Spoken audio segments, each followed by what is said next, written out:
Welcome to Finance Revealed.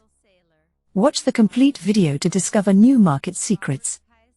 Subscribe now. I see such negative sentiment out there, especially when it comes to valuation and longer time horizons, investment time horizons.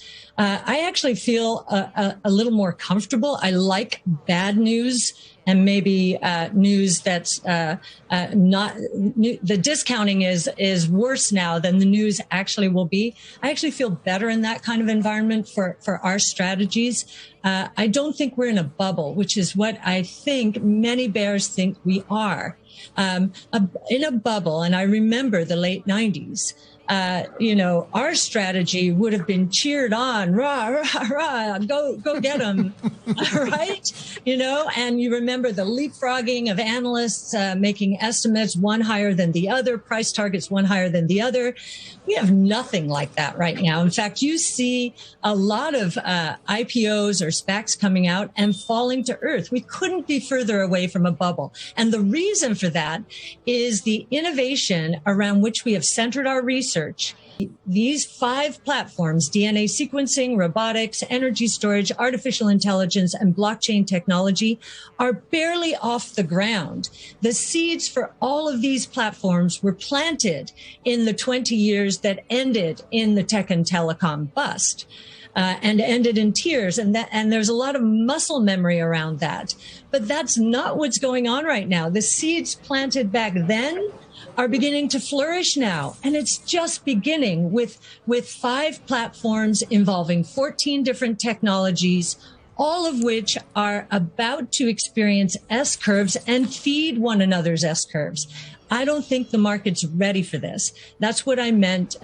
We've dedicated our research and investing to innovation because we think we've never been at a more provocative time for innovation in history.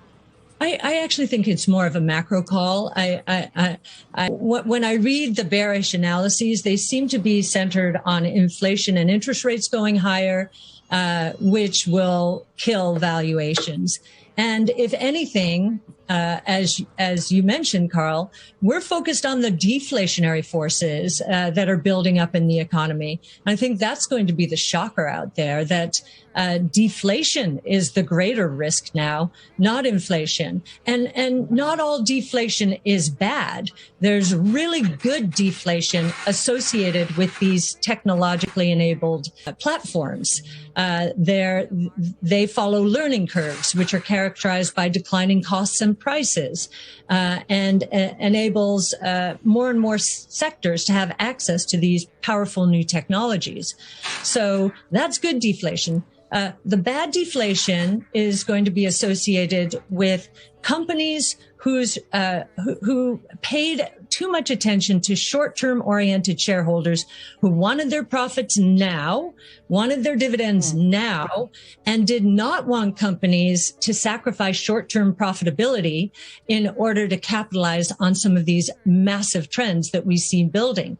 They are going to be stuck with obsolete products, and yet in the meantime, they've leveraged up their balance sheets to buy back sales and satisfy short-term oriented shareholders. How are they going to service that debt? They're going to have to cut prices of these products and services that are not going to be as popular in the future as they have been in the past. And then the third source of deflation, which is really starting to come through now in a noticeable way, started in mid-May, when lumber prices broke. We're seeing commodity price deflation.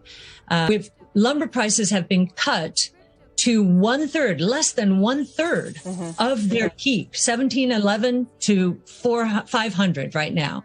You've got copper down roughly 15%, 15 to 20%.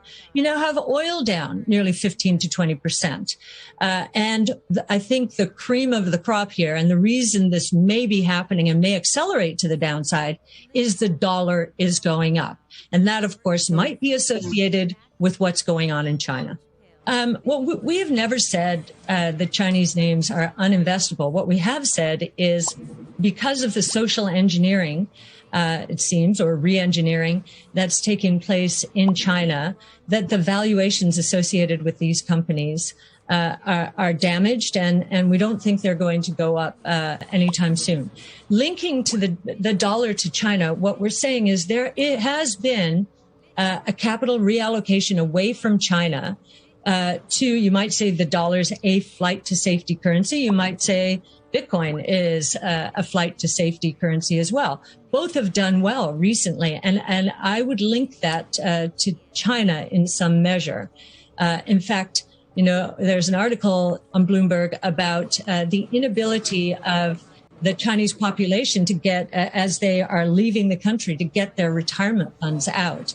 That's pretty daunting, I think, for those of us in the asset management world to consider as we're trying to figure out, is China investable? The one thing I will say is China wants to win. The only way they're going to win is if they embrace innovation as aggressively as, or more aggressively than any other country.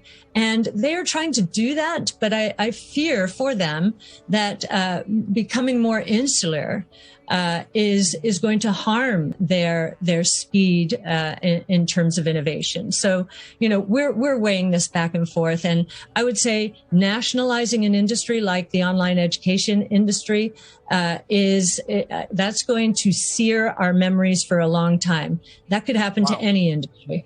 Well, we don't know what the talk in the boardrooms is, and we also don't know what the dialogue between those companies and the government is. I know we can tell just by looking at what Tesla is doing in China that it is listening very closely to what the government is saying. Safety is paramount, and it is taking more precautions, I think, than might otherwise have been the case. And I think the other side of this is China wants to manufacture very high-end goods. It does not want to be considered the commoditizer of the world. And so I know that Tesla, Apple, Nike, they're all exporting from China, which says something about China's manufacturing prowess.